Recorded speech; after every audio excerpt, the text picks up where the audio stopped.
وسيداتنا فاطمة وسيداتنا زينب وسيدنا حسن وسيدنا حسين وعلى آله وصحبه وبارك وسلم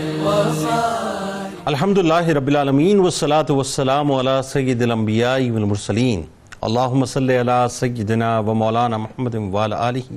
واصحابہ وبارک وسلم وصلی علیہ۔ دنیا کے تمام دیکھنے والوں کو، تمام چاہنے والوں کو، تمام پیار کرنے والوں کو، اور جہاں جہاں تک اس وقت میری آواز کو سنا اور مجھے دیکھا جا رہا ہے، جنید اقبال کی جانب سے انتہائی محبت کے ساتھ السلام علیکم۔ ایک بار پھر ناظرین، آپ کو پر نور صبح میں صبح نور کے ساتھ میں دل کی گہرائیوں سے خوش آمدید کہتا ہوں، اور آئیے بلا توقف چلتے ہیں حضرت ابو انیس محمد برکت علی علیہ رحمہ کی تالیف اسماء النبی کریم صلی اللہ علیہ وآلہ وسلم سے رسول اللہ صلی اللہ علیہ وآلہ وسلم کا ایک اسم مبارک پڑھنے اور سننے کی سعادت حاصل کرتے ہیں۔ سیدنا الشافع صلی اللہ علیہ وآلہ وسلم، ہمارے سردار شفاعت فرمانے والے، درود و سلام بھیجے اللہ آپ صلی اللہ علیہ وآلہ وسلم پر، آپ صلی اللہ علیہ وآلہ وسلم کے آل پاک پر، اور صحابہ کرام رضوان اللہ تعالیٰ علیہم اجمعین پر۔ حضرت عوف بن مالک رضی اللہ تعالیٰ عنہ سے روایت ہے کہ حضور نبی کریم صلی اللہ علیہ وآلہ وسلم آیا کہ میرے پاس فرشتہ آیا، اس نے مجھے اللہ تعالیٰ کی طرف سے دو باتوں میں سے ایک بات چن لینے کا اختیار دیا، یا تو میری آدھی امت جنت میں داخل ہو جائے یا پوری امت کے لیے شفاعت کا حق مجھے حاصل ہو جائے۔ پس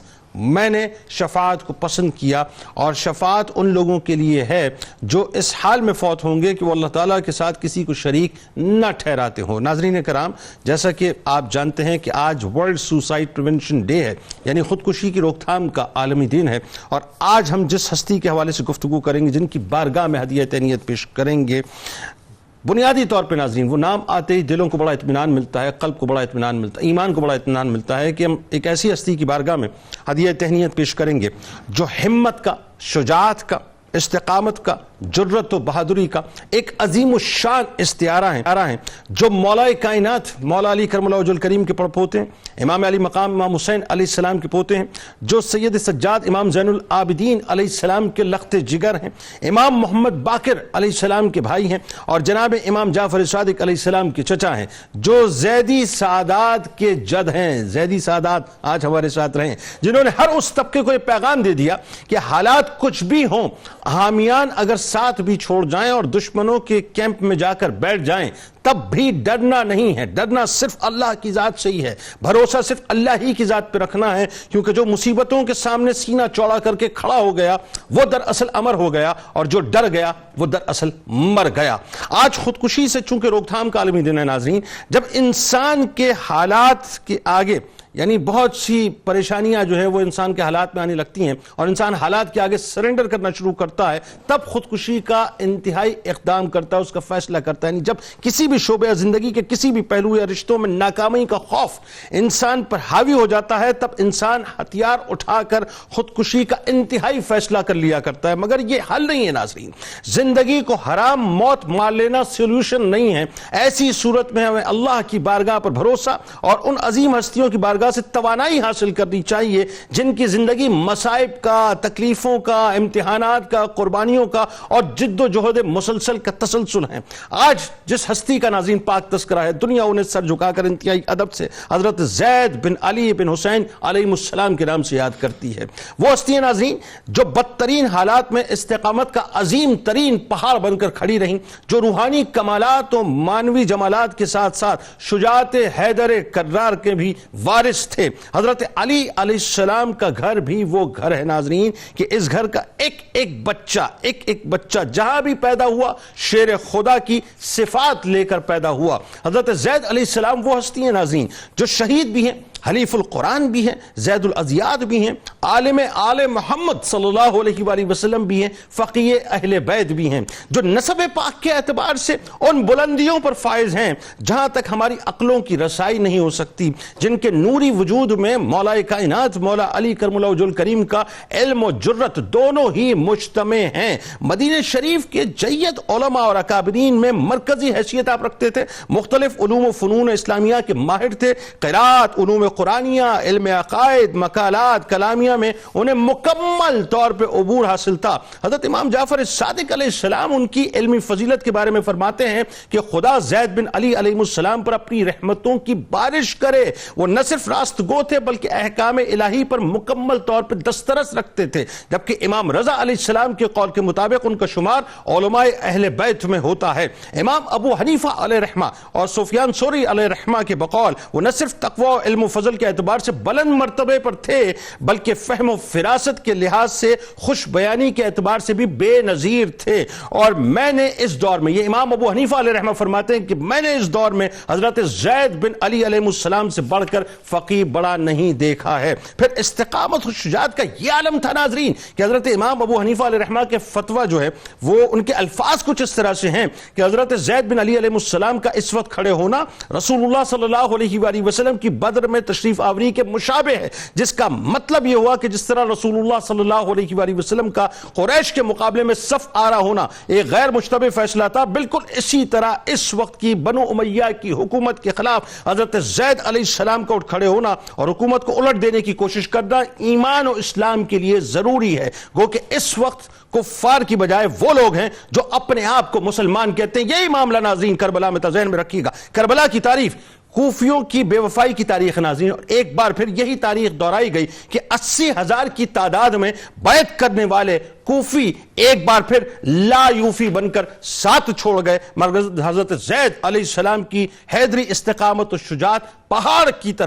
طرح جمی رہی ناظرین۔ سر کو الگ کر کر، یعنی تاریخ میں اس سے زیادہ بدترین مثال ناظرین نہیں ملتی کہ سر کو الگ کر کے بدن کو سولی پر لٹکا دیا گیا، سر کو ہشام کے پاس بھیجا گیا، جسے اس لعین کے حکم پر دمشق کے دروازے پر، دمشق شہر کے دروازے پر نصب کر دیا گیا۔ ناظرین یہ کسی عام آدمی کی بات نہیں ہے، اہل بیت اطہار کی بات ہو رہی ہے، آل رسول صلی اللہ علیہ وآلہ وسلم کی بات ہو رہی ہے کہ شام کی پوری زندگی میں جناب زید علیہ السلام کا جسم اطہر سولی پر لٹکا رہا، جس کا کم و بیش عرصہ 4 برس بنتا ہے۔ ناظرین تاریخ کی اس سے بڑی بربریت ہو نہیں سکتی کہ پھر حشام کے مرنے کے بعد اس کے جانشین نے ستم بالائے ستم یہ کیا، یعنی ولید نے آپ کے جسم اطہر کو اتروا کر جلوا دیا۔ آج کا موضوع میں تو بڑا، ایک تو ویسے ظاہر ہے شخصیت ایسی ہیں، اور دوسرا آپ یہ دیکھیے کہ کیا کچھ ظلم آپ کے ساتھ ہوا۔ حضرت زید بن امام زین العابدین علیہ السلام کا بنیادی تعارف اور خاندانی فصیلت خاص طور پہ،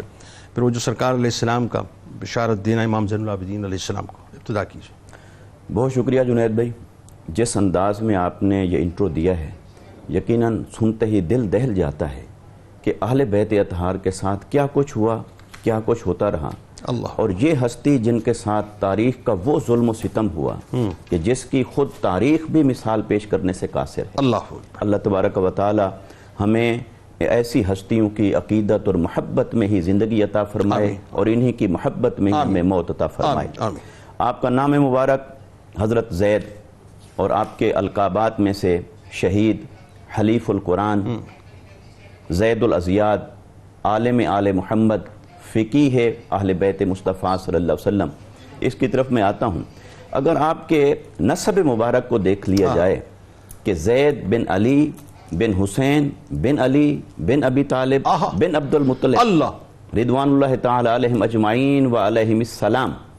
آپ دیکھیے کہ آپ کے نسب مبارک جیسا کائنات میں کوئی کسی اور کا نسب ہو سکتا ہے؟ ہو ہی نہیں سکتا۔ اور جس زمانے میں آپ تھے، آپ کے خانوادے کے علاوہ کسی اور کو نسب کا یہ امتیاز حاصل تھا؟ ہو ہی نہیں سکتا۔ قرآن مجید نے اس نسب کے بارے میں جو ایک ارشاد فرمایا، اس کی مثال دی شجرہ کے ساتھ، درخت کے ساتھ، فرمایا مثل کلمۃ طیبۃ کشجرۃ طیبۃ، پاکیزہ کلمہ کی مثال ہے ایک پاکیزہ درخت کی طرح، اور اس کی شان یہ ہے کہ اصلھا ثابت وفرعھا فی السماء، اس کی شان یہ ہے کہ اس کی بنیادیں اتنی گہری ہیں کہ اس کی جڑیں بہت مضبوط ہیں اور اس کی شاخیں اتنی پھیلی ہوئی ہیں کہ وہ آسمان کی بلندیوں کو چھو رہی ہیں۔ یہ آقا علیہ السلام کا شجرہ مبارکہ ہے۔ آقا علیہ السلام کا شجرہ نسب حضرت آدم علیہ السلام سے لے کر آپ کی ذات تک، یہ جو شجرہ مبارکہ ہے یہ اصلھا ثابتن کی تصویر ہے۔ اور پھر آقا علیہ السلام کے بعد پھر حسنین کریمین سے جو آپ کا نسب مبارک آگے چلتا ہے، یہ وفرعھا فی السماء، یہ اس کی تصویر ہے کہ آپ کا نسب مبارک اتنی پھیلا ہوا ہے، آسمان کی بلندیوں کو چھوتا ہے، تو اسی کے چشم و چراغ حضرت زید رضی اللہ تعالیٰ عنہ و سلام اللہ علیہ. آپ کی شان آپ دیکھیے، سب سے پہلے تو آپ کی شخصیت کے بارے میں آتا ہے کہ آپ انتہائی پروقار شخصیت کے مالک، انتہائی خوبصورت، انتہائی خوبصورت تھے. اللہ، اور آپ کو اللہ رب العزت نے بہت خوبصورت آنکھیں عطا فرمائی، اللہ، موٹی آنکھیں سیاہ رنگ کی اور ابرو کشیدہ، اور آپ ایسی پروقار شخصیت کے مالک تھے کہ دیکھنے والا دیکھتے ہی آپ کا گرویدہ ہو جاتا تھا. سبحان اللہ، اور دراز پھر- خط تھا. اور پھر علم میں، فضل میں، تقوی میں، کردار میں، اخلاق میں وہ اپنے آباء و اجداد کے اوصاف کی تصویر تھے. سبحان اللہ. بھلا سوچئے کہ جو آقا علیہ السلام کے نسب کے وارث ہوں، پھر جن کی رگوں میں حضرت مولا کائنات علی المرتضی رضی اللہ تعالیٰ عنہ کا خون مبارک ہو، اللہ، اور جن کی رگوں کے اندر سیدہ کائنات سلام اللہ علیہا کے دودھ مبارک کی تاثیر ہے، سبحان اللہ، اور وہ اس گھر کے چشم و چراغ ہیں. تو پھر آپ دیکھیے کہ آپ کے والد امام زین العابدین سلام اللہ علیہ، کہ آپ کی ہستی عالم اسلام کے اندر وہ محبتوں کا مرکز ہے، وہ عقیدتوں کا مرکز ہے، وہ ریاضت کا استعارہ ہیں، وہ مجاہدہ کا استعارہ ہیں، وہ معرفت کا استعارہ ہیں. اور اسی طرح اگر جیسے آپ نے انٹرو کے اندر بتایا کہ آپ کے بھائی امام محمد باقر رضی اللہ تعالیٰ عنہ، باقر العلوم، تو آپ ان کے بھائی ہیں، اور امام زین العابدین رضی اللہ تعالیٰ عنہ کی اولاد مبارک آپ کے 11 بیٹے تھے اور 4 بیٹیاں تھیں، یعنی کثیر الاولاد ہیں. مگر آپ کے بیٹوں میں امام محمد باقر سلام اللہ علیہ کے بعد سب سے زیادہ معروف یہی ہوئے، سب سے زیادہ شہرت انہی کو ملی، اور پھر اس خاندان کے اندر راہ عظیمت کے مسافر یہی ہوئے. اللہ. بات آگے بڑھاتے، کیا حسین تعارف ہوا، کیا ابتدا ہوئی، ماشاءاللہ. اب ذرا ایک اور بات جو آپ کی وہی اسی کنٹینیوٹی میں، چونکہ علم کی بات چل پڑی ہے تو میں چاہتا ہوں علم ہی کی بات آگے بڑھے، کہ آپ جو ہیں بیسیکلی باب مدینۃ العلم کا پرتو علمی اعتبار سے نظر آتے ہیں. حضرت زید علیہ السلام کا جو علمی مقام ہے، ظاہر ہے اس کے معترف بڑے بڑے اکابرین امت، خاص طور پہ امام ابو حنیفہ علیہ رحمہ جو ہیں وہ آپ کے تلامذہ میں شامل ہوتے ہیں. جی بتائیے. بسم اللہ الرحمن الرحیم. بہت شکریہ. بڑے خوبصورت انداز میں قبلہ موت صاحب نے حضرت زید بن علی یعنی حضرت زید بن امام زین العابدین، کیونکہ حضرت امام زین العابدین کا اصلاً نام علی ہی ہے، اسی سبب سے آپ کو علی اوسط بھی کہا جاتا ہے، تو آپ کا نام زید بن علی شمار کیا جاتا ہے. آپ کا تعارف بڑے خوبصورت انداز میں قبلہ موت صاحب نے ذکر فرمایا. بلا شبہ ظاہر سی بات ہے کہ شیر خدا کے بیٹے بھی شیر خدا ہوا کرتے ہیں، اور پھر آپ یہ دیکھیے کہ ہر میدان میں جس سمت بھی آپ دیکھتے ہیں تو یہ مبارک ہستیاں اپنے اجداد کا خوبصورت پرتو نظر آ رہی ہیں. شجاعت ہو، بہادری ہو، دلیری ہو، یہ پورا ایک الگ باب ہے. لیکن اگر علم کے اعتبار سے بات کرتے ہیں تو جہاں انا مدینۃ العلم والی بابوہا کی صدائیں زبان مصطفیٰ سے سنائی دے رہی ہیں تو اس کا فیضان پوری اس نسل میں ہمیں جاری و ساری نظر آ رہا ہے. امام باقر رضی اللہ تعالیٰ عنہ جو امام زین العابدین کے شہزادے، اور پھر اس کے ساتھ ہی امام زید بن امام زین العابدین، یہ مبارک 2 ہستیاں جو اپنے علم اور اپنے عمل کے اعتبار سے اپنی مثال آپ ٹھہری. اب یہاں اس بات کی جانب بھی نظر کریں کہ حضرت امام زین العابدین کے ساتھ حضرت امام زید کا جو عرصہ گزرا ہے، تمام تواریخ کی جو اختلاف و اتفاق ہیں اس کے اعتبار سے دیکھیں تو 15 سے 18 سال کا عرصہ ہے. ان 15 سے 18 سال کی عمر میں آپ نے اکتساب فیض براہ راست اپنے بابا جان جناب امام زین العابدین رضی اللہ تعالیٰ عنہ سے فرمایا، اور پھر اس کے بعد آپ کا جو بھی تعلق محبت کا اور جو بھی تعلق عقیدت کا اور علم تعلیم و تعلم کا رہا وہ آپ کے بھائی جناب امام محمد باقر رضی اللہ تعالیٰ عنہ کے ساتھ رہا. تو یوں سمجھ لیجئے کہ جب اساتذہ اتنی عظیم شان کے حامل ہوں گے تو شاگردوں نے خود ہی اپنی قدر اور منزلت دنیا کو منوانی. سبحان. آپ کی عمر مبارک اگر آپ اس دور میں دیکھیے تو کل آپ کی جو عمر ہے وہ 40 سے 45 سال کے درمیان ٹوٹل عمر بنتی ہے. ایک روایت آتی ہے کہ 42 برس کی عمر میں شہید کیا گیا، ایک روایت 46 کی آتی ہے. اب جب یہ آپ کے سامنے یہ عمر نظر آتی ہے، لیکن ساتھ آپ کو ہر کتاب میں یہ بات بھی نظر آئے گی کہ مدینۃ الرسول میں اجلہ اکابر علماء میں آپ کا شمار کیا جاتا ہے، جہاں بڑے بڑے اکابر علماء بیٹھ کر اپنے علم کی خیرات دنیا کو تقسیم کیا کرتے تھے، وہاں اس عمر میں امام زید رضی اللہ تعالی عنہ نے بھی اپنی اس کیفیت علمی کا لوہا منوایا. جیسا کہ ابھی قبلہ مصعب نے لقب ذکر فرمایا حلیف القرآن، قرآن کا دوست، قرآن کا ساتھی، ہر مقام پر امام زید قرآن کے ساتھ نظر آ رہے ہیں. اس کی ایک بنیادی وجہ یہ بھی ذکر کی گئی کہ محض 13 سال کی عمر تھی جب قرآن حفظ بھی کر لیا تھا اور ساتھ ساتھ قرآن مجید فرقان حمید کی آیات کے جملہ جو شان نزول تھے تمام پر آپ کو کامل دسترس حاصل تھا۔ اللہ اکبر۔ اسی وجہ سے اس وقت کے علماء علم التفسیر کے اعتبار سے جب کبھی بھی انہیں حاجت ہوئی کہ پتہ چلے کہ اس آیت کا پس منظر کیا ہے، پیش منظر کیا ہے، اس آیت کا شان نزول کیا ہے، تو آپ تمام کے تمام نظر آتے ہیں کہ حضرت امام زید کی طرف رجوع کرتے ہوئے ہمیں نظر آتے ہیں۔ یہی وجہ امام ابو حنیفہ علیہ رحمہ پکارتے نظر آتے ہیں کہ میں نے آپ سے بڑا فقیہ مدینے میں نہیں دیکھا۔ جی بالکل۔ اللہ اب یہ دیکھیے کہ فقاہت تو ایک الگ ہی دنیا ہے نا، الگ دنیا، لیکن یہ علم التفسیر کے اعتبار سے آپ بالکل دیکھیے، الگ علوم دنیا ہے۔ القرآن کے اعتبار سے آپ بالکل ٹھیک ہے۔ دیکھیے، آپ علوم القرآن میں بے مثل اور بے مثال نظر آئے۔ قرآن کی آیات کی تشخیص کا جو ملکہ انہیں حاصل تھا اس وقت اس دور میں کسی اور کو حاصل نہیں تھا۔ یہی سبب ہے کہ امام اعظم ابو حنیفہ رضی اللہ تعالیٰ عنہ آپ کی فقاہت کا جو ہے وہ ڈنکا بھی بجا رہے ہیں اور اس کا اعلان فرما رہے ہیں۔ پھر آپ یہ دیکھیے کہ آپ نہ صرف مدینہ المنورہ میں رہے اور وہاں آپ نے دنیا کو علم کے اس عظیم جو ہے چشم و چراغ ہونے کے اعتبار سے آپ نے وہ نور بکھیرا ہے، ساتھ ساتھ جب آپ کوفہ تشریف لائیں تو ظاہری سی بات ہے کہ کوفہ کے رہنے والے وہ افراد کہ جو اپنی فطرت کے اعتبار سے تو وفا نہیں کر سکے لیکن علم کے اعتبار سے کوفہ جو ہے ایک بڑے مسند پر فائز نظر آتا ہے۔ وہاں بڑی ہستیاں آپ کو نظر آئی ہیں جن میں امام اعظم ابو حنیفہ ہیں، جن میں آپ کو حضرت سفیان ثوری نظر آتے ہیں، دیگر بزرگ اکابر نظر آتے ہیں۔ وہ جب امام زید کوفہ کے جو ہے علاقوں میں بیٹھ کر درس و تدریس کا معاملہ فرماتے ہیں، خطبات ارشاد فرماتے ہیں، تو یہ بڑی ہستیاں ان کے سامنے جو ہے بیٹھ کر ان سے اکتساب فیض کرتے ہوئے نظر آتے ہیں۔ اس وجہ سے امام اعظم ابو حنیفہ رضی اللہ تعالیٰ عنہ کے حوالے سے ہمارے علماء نے ذکر کیا ہے کہ ان کے علم میں دو عظیم ہستیاں جو سادات کے ذریعے سے اور آل رسول کے ذریعے سے ہیں، ان کی خیرات بہت زیادہ پائی جاتی ہے۔ ایک تو حضرت امام جعفر صادق رضی اللہ تعالیٰ عنہ اور دوسرے ہی حضرت امام زید ہیں کہ جن کی مجلس میں بیٹھ کر امام اعظم ابو حنیفہ رضی اللہ تعالیٰ عنہ یہ کلام فرماتے ہیں۔ بات آگے بڑھاتے ہیں۔ ہشام بن عبد الملک کے دور میں خالد بن عبداللہ عسکری یہ بیسکلی امیر جو ہے عراق تھا، اور ایک معاملہ جو مطلب اپنا اٹھا تھا تو اس کے خلاف باقاعدہ ایک کمیشن کی صورت میں سمجھ لیجئے کہ اس کی جب پوری جو تحقیقات کی گئی کہ جی اتنا کروڑوں روپے کا جو اس نے غبن کیا ہے وہ کہاں سے آیا پیسہ، تو یوسف بن عمر جو ہے وہ ظاہر ہے اس وقت تعینات کیا گیا، تاریخی حوالہ ہے۔ تو اب آپ علیہ السلام کے خلاف ایک پورا جو ہے الزامات کا سلسلہ شروع ہوا، قید و بند کا سلسلہ شروع ہوتا ہے، پھر ایگزیکٹلی ایسا لگتا ہے کہ اب وہ جو کربلا ہے اس کا ریپلیکا جو ہے وہ شروع ہونے والا ہے۔ کیا فرمائیں گے؟ بسم اللہ الرحمن الرحیم۔ حضرت سیدنا الامام الشہید زید بن علی علیہ السلام ایک جلیل القدر متکلم، محدث، فقیہ، مفتی، عالم دین اور وہ عظیم المرتبت شخصیت ہیں کہ تمام تر اہل بیت کے علوم آج ہم تک انہی کی ذات گرامی سے پہنچ رہے ہیں۔ سبحان اللہ۔ المجموع الحدیثی والفقہی جس میں تقریباً 700 کے لگ بھگ روایات ہیں، اور وہ تمام کی تمام روایات صرف اہل بیت سے ہی مروی ہیں۔ اللہ، یہ قابل توجہ بات ہے۔ اور میں صرف اس میں ایک بات یہ ایڈ کروں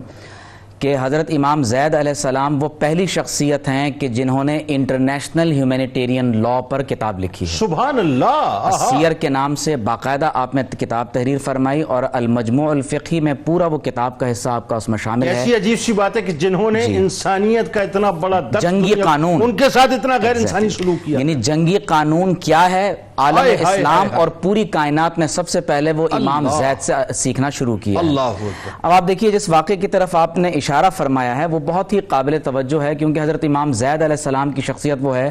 کہ جس میں شجاعت، علم، حلم، صبر، یہ تمام تر عالی صفات ایک مقام پر جمع ہو رہی ہیں۔ ٹھیک۔ آپ علیہ السلام کیونکہ حضرت سیدنا امام حسین علیہ السلام کے نقش قدم پر چلنے والے ہیں، اور جب اس وقت کی اموی حکمرانوں نے یہ محسوس کر لیا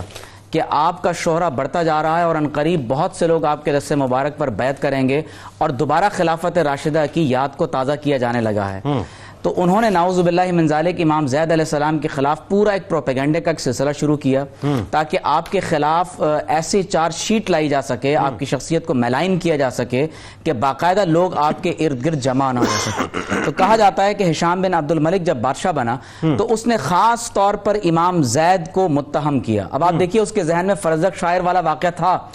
کہ جب وہ حرم کعبہ میں داخل ہوتا ہے تو اس کے لیے تو رستہ نہیں بنتا، لیکن امام زین العابدین کے لیے رستہ بن یعنی جاتا آپ کے والد گرامی، بالکل ٹھیک۔ تو اس کو یہ اندازہ تھا کہ اگر امام زین العابدین کا مقام و مرتبہ یہ ہے تو جب ان کے بیٹے نے بیعت کا اعلان کیا تو تمام تر اہل مدینہ و مکہ ان کے گھر جمع ہو جائیں گے. اچھا رب جوڑا آپ نے. تو نتیجہ یہی ہوا کہ جب خالد بن عبداللہ قصری جو کوفہ کا ایک معزول حکمران تھا اس کے بارے میں یہ کہا گیا کہ امام زید علیہ السلام نے اس کی ایک امانت کو قبضے میں لے رکھا ہے,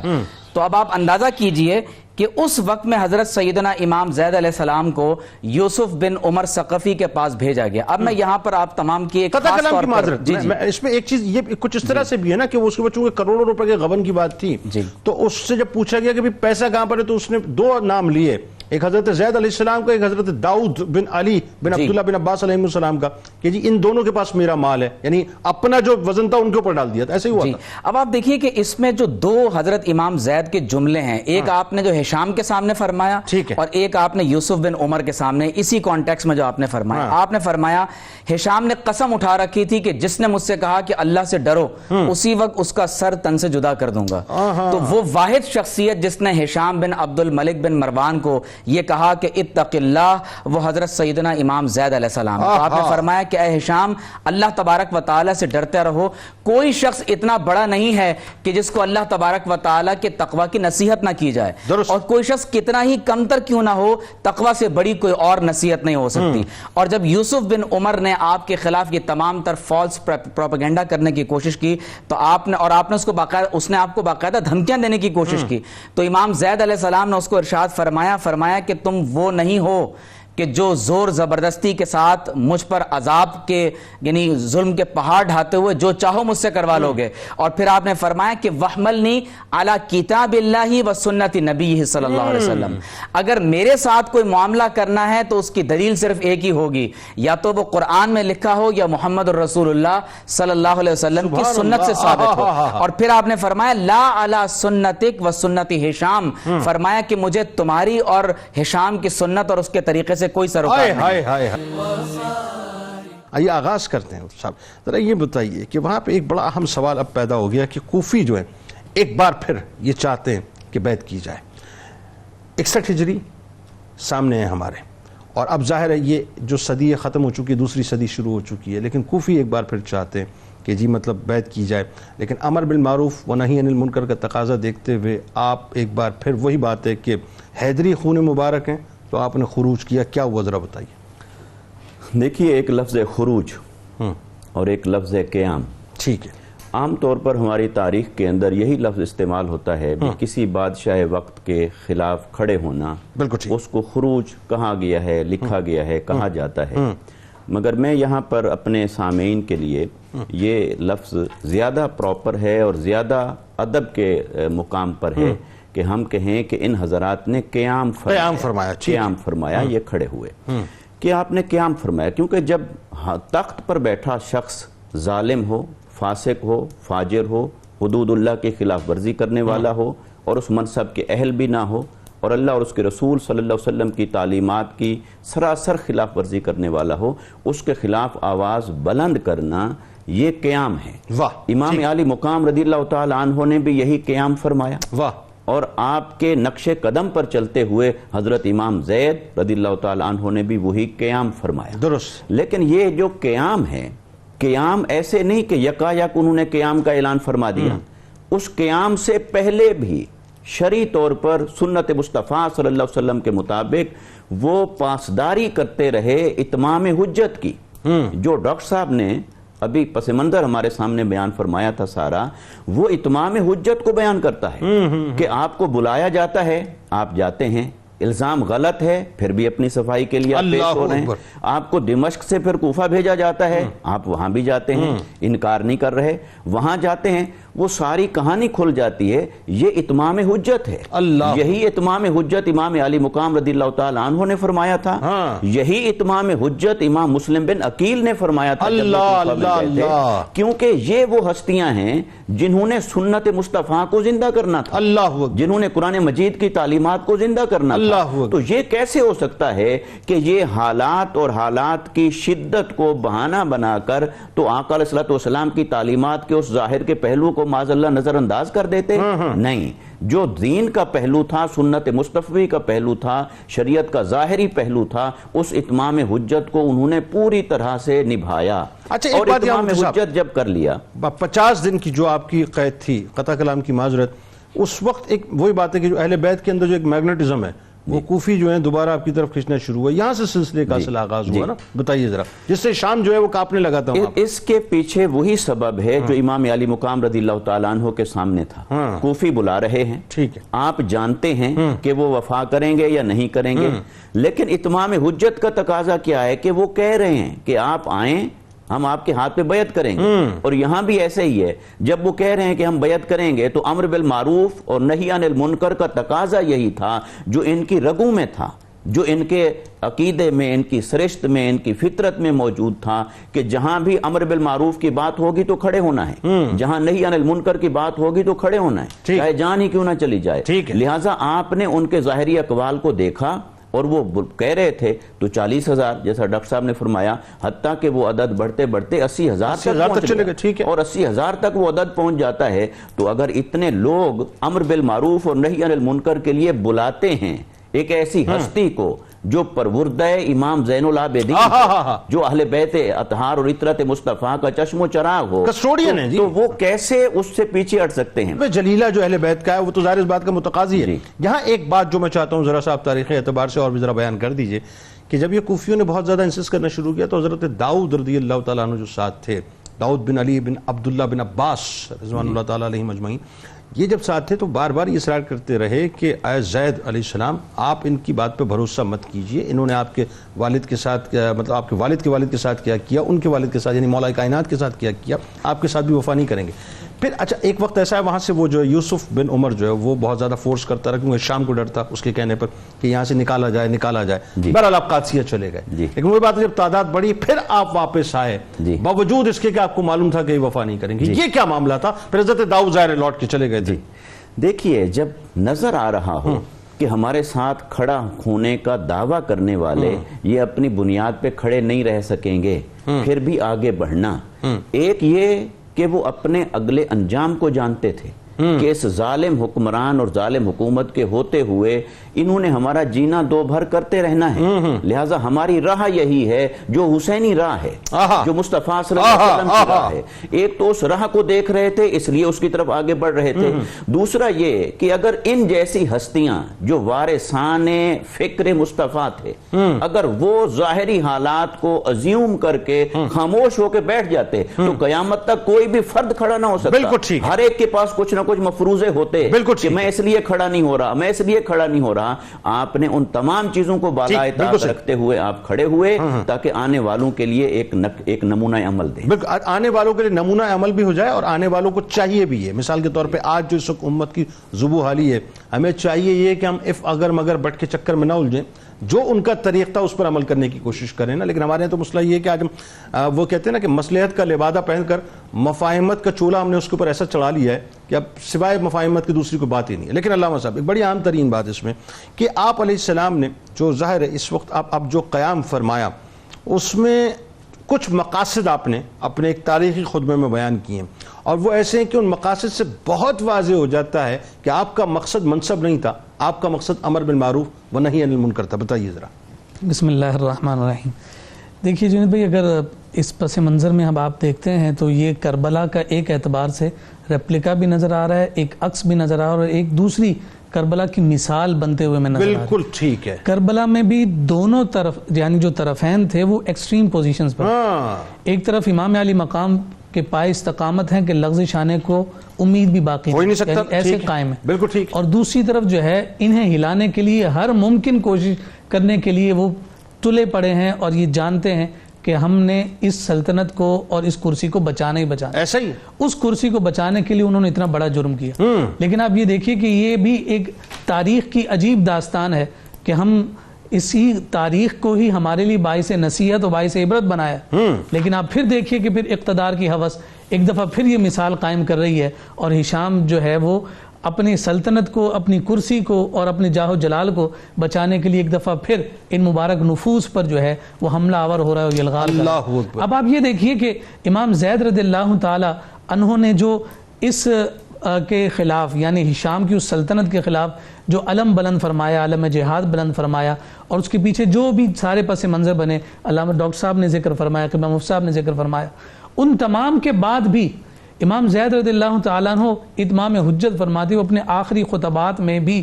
وہی جو ہے مثال حسین کو قائم فرما رہے ہیں اور سنت حسین کو قائم کرتے ہوئے اس وقت بھی انہیں اس بات کی جانب ہی بلا رہے ہیں کہ اپنے آپ کو جو ہے اس جرم میں مبتلا مت کرو، اور اپنے ہاتھوں کو جو ہے اس جرم میں جو ہے وہ یوں سمجھیے کہ لت پت کرنے کی بجائے خون میں آپ جو ہے الگ ہو جاؤ اور اس ظلم کی داستان کو رقم نہ کرو۔ لیکن اس کے باوجود یہی معاملہ ہوا۔ دیکھیے عادت بدل جاتی ہے لیکن فطرت نہیں بدلا کرتی، ایسا ہی، اور یہی وہ فطرت تھی کوفہ والوں کی کہ جو فطرت جناب امام علی مقام امام حسین کے وقت بھی اس سے پہلے مولا کائنات کے ساتھ قائم رہی، اور پھر یہی فطرت یہاں بھی موجود ہے۔ اور پھر اس کے بعد آپ یہ دیکھیے کہ امام زید رضی اللہ تعالیٰ عنہ جب خطبہ ارشاد فرما رہے ہیں تو اپنے نظریات، اپنے عقائد اور ساتھ ساتھ اپنے جو ان کے تفردات تھے اس میں وہ اتنے پختہ تھے اور اتنے واضح اور نمایاں تھے کہ آپ کسی طور پر بھی پیچھے ہٹنے کو تیار نہیں۔ 80,000 تک کی تعداد پہنچ چکی ہے، لیکن آپ یہ دیکھیے کہ ان میں ایسے افراد بھی ہیں جو آپ سے نظریاتی طور پر اختلاف رکھتے ہیں، درست، اور اس اختلاف کو دور کرنے کے لیے وہ آپ سے سوال بھی کر رہے ہیں کہ ہم یہ تعداد اور بڑھا دیں گے اگر آپ اپنا تصور تبدیل کر دیں۔ آپ یہ دیکھیے کہ آپ ایک جانب خوارج سے بھی پیچھے جا رہے ہیں، روافض سے بھی الگ ہو رہے ہیں، جبریہ کو بھی اعلان کر رہے ہیں، قدریہ کو بھی اعلان کر رہے ہیں، اور تمام کے بعد جو ہے اپنی ایک سمت اور ڈگر کو قائم کر کے آپ خطبے میں وہی کلمات ارشاد فرما رہے ہیں کہ میرا محض نکلنا اس سبب سے ہے کہ اس دین کے چہرے پر کوئی ایسا جو ہے سیاہ دھبا نہ لگ جائے کہ آنے والے لوگ اسے مثال بنا کر اپنے لیے مشعل راہ تصور کریں۔ اس کی پاکیزگی اور اس کی پالیدگی اسی طرح سے دین کی قائم رہے جیسے امام حسین رضی اللہ تعالی عنہ نے اپنے خون کے ذریعے سے اسے پاکیزہ کیا تھا۔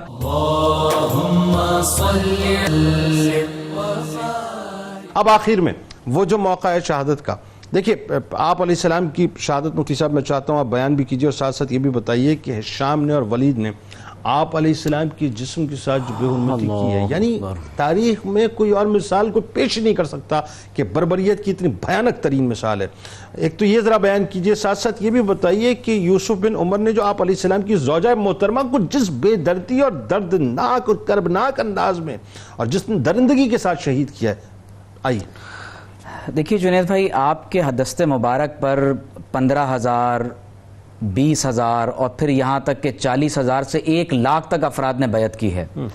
اور اس کے بعد جب آپ کو لوگ چھوڑ کر جانے لگے تو صرف 313 کی تعداد باقی رہ گئی۔ اچھا، اس تعداد اور آپ کی شجاعت کی بنیاد پر امام اعظم ابو حنیفہ علیہ رحمہ نے یہ فتویٰ عنایت فرمایا کہ حضرت امام زید علیہ السلام کا قیام و خروج دراصل غزوہ بدر سے مشابہت رکھتا ہے۔ اور پھر آپ اس سے اندازہ کیجئے کہ جب حضرت امام زید علیہ السلام خطبہ ارشاد فرما رہے ہیں تو فرماتے ہیں کہ انی ادعو الی کتاب اللہ و سنت نبیہ صلی اللہ علیہ وسلم۔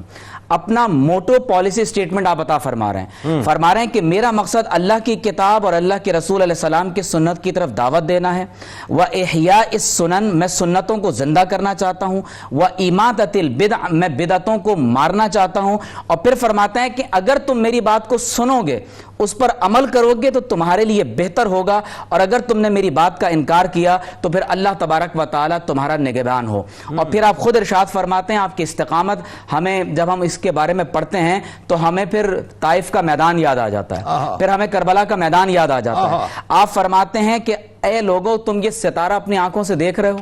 جب آپ کے اصحاب نے اس ستارے کو دیکھا تو آپ نے فرمایا کہ اگر میں اس ستارے کو بڑھ کر چھو لوں اور اس محنت کے اندر میں زمین پر آ جاؤں اور میرے ٹکڑے ٹکڑے ہو جائیں تو تب بھی میں رائے حق کو نہیں چھوڑوں گا، اور میں یہ چاہتا ہوں کہ پوری امت مسلمہ کو ایک پلیٹ فارم پر، ایک مقام پر جمع کر دیا جائے۔ جنگ کا آغاز کیسے ہوا ہے؟ جب امام زید علیہ السلام نے خروج فرمایا ہے جنید بھائی، تو اس وقت کہا جاتا ہے کہ ایک شخص نے سیدہ طاہرہ حضرت سیدہ کائنات فاطمہ الزہرا سلام اللہ تعالی علیہا کو نعوذ باللہ سب و شتم کیا. اللہ. اور جب آپ کو سب و شتم کیا تو حضرت امام زید علیہ السلام زار و قطار رونے لگے اور آپ نے فرمایا کہ اما احد یغضب لفاطمہ بنت رسول اللہ، کیا کوئی ایسا نہیں ہے جو فاطمہ الزہرا کے لیے اپنے غصے کا اظہار کرے؟ اللہ. فرمایا کیا کوئی ایسا نہیں ہے جو اللہ کے رسول کے لیے غصے کا اظہار اللہ کرے؟ اکبر. پھر فرمایا کیا کوئی ایسا نہیں ہے جو اللہ تبارک و تعالیٰ کی رضا کے لیے غصے کا اظہار کرے؟ اللہ اکبر. تو ایک مجاہد کھڑا ہوا اور اس شخص کو واصل جہنم کیا. آپ خود آگے بڑھے، اس کی پیشانی کا بوسہ دیا اور فرمایا کہ اللہ کی قسم تو نے دنیا اور آخرت میں شرف کو پا لیا ہے. اللہ. اب آپ دیکھیے کہ تاریخ کی کتابوں کا جب ہم مطالعہ کرتے ہیں تو معلوم یہ ہوتا ہے کہ 122 ہجری میں آپ کو شہید کیا گیا. عمر مبارک صرف 42 برس کی ہے اور آپ خود لوگوں سے فرما رہے ہیں کہ اخرجوا من الذل الى العز، ذلت سے عزت کی طرف آ جاؤ. فرمایا تمہارے پاس نہ دنیا ہے نہ دین ہے، میں تمہیں دنیا اور دین کی بھلائی کی طرف بلاتا ہوں. اور پھر خود ارشاد فرماتے ہیں کہ اگر تم نے میرے رستے کو ترک کر دیا تو جان لو کہ میں جہاد کرتا رہوں گا یہاں تک کہ مجھے اللہ کی بارگاہ میں اللہ کے رستے میں شہید کر دیا جائے. آپ کی شہادت کا واقعہ جنید بھائی نہایت ہی کرب انگیز ہے. یعنی آپ اندازہ کیجئے کہ وہ یعنی معاملہ جو یزید اور ابن زیاد نے حضرت امام عالی مقام کے ساتھ کیا تھا، امام زید علیہ السلام کو جب شہید کیا گیا تو کہا جاتا ہے کہ آپ کے سر مبارک میں براہ راست تیر لگا ہے. اور جب اس تیر کو کھینچا جانے لگا تو اس دوران میں آپ کی شہادت ہوئی. اور جب آپ کو دفن کیا گیا تو آپ کے بیٹے یحییٰ نے، بعض روایات میں آتا ہے کہ ایک نہر کے اندر آپ کو دفن کیا گیا اور بعض روایات میں آتا ہے کہ ایک ویرانے میں آپ کو دفن کرنے کے بعد اوپر پودے اور پتے وغیرہ ڈال دیے گئے. لیکن جب بعد میں آپ علیہ السلام کی قبر مبارک کو دریافت کیا گیا تو یہ تاریخ کی کتابیں پڑھ کر انسان لرز جاتا ہے.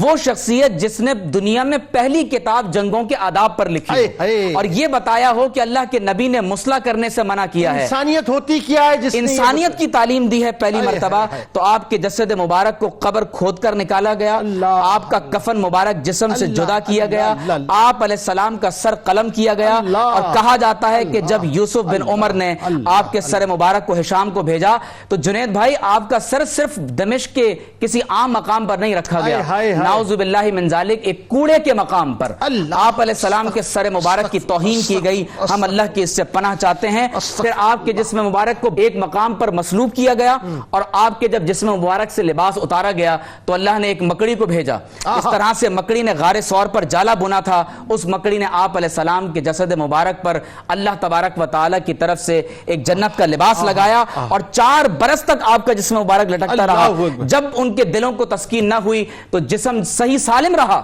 4 برس کے بعد آپ کے جسم مبارک کو اتار کر جلایا گیا. اور صرف ایک آخری بات کہ اس کا عذاب اللہ نے پھر یہ دیا کہ یہی کام ہشام کے ساتھ ہوا. ہشام کی قبر کو ابو العباس نے نکالا اور تمام یعنی جو عباسی خلفاء تھے انہوں نے قبروں کو اسی طرح سے نبش کیا اور اسی طرح سے میت کا مسئلہ. آئیے کتاب الشفا کی جانب چلتے ہیں. ہر قسم کی پریشانی سے نجات کے والے سے آپ کو وظیفہ بتاتے ہیں کہ جو شخص روزانہ نماز فجر اور عشاء کے بعد 200 بار کلمہ طیبہ بمائے درود پاک پڑھنے کا معمول بنائے گا، اللہ تبارک و تعالی اس کی تمام دنیاوی اور اخروی پریشانیوں جو ہے وہ انشاءاللہ حل فرمائے گا اور اس پریشانیوں سے اس کو محفوظ فرمائے گا. حضرت علی کرم اللہ وجہ الکریم کا قول مبارک ہے اور کمال قول مبارک کے ساتھ سنیے ذرا کہ حق کی تلخی پر صبر کرو کیونکہ مصیبتوں پر صبر کرنا دشمنوں کی خوشی کو خاک میں ملا دیتا ہے.